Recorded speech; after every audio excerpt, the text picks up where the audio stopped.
அனைவருக்கும் வணக்கம் மக்களே, நண்பர்களே.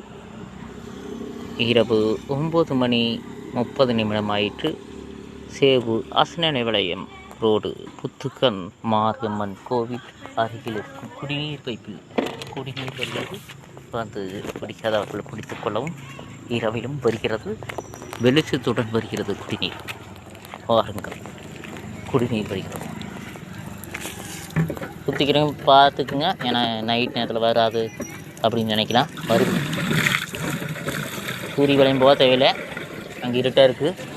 இங்கே வந்து குடித்து பயன்பெறுங்கள். வெளிச்சத்துடன் குடிநீர் வருகிறது. வந்து குடித்து பயன்பெறுங்கள். நன்றி நன்றி நன்றி. என்றும் உங்கள் அன்புடன் உங்கள் பிரகாஷ்.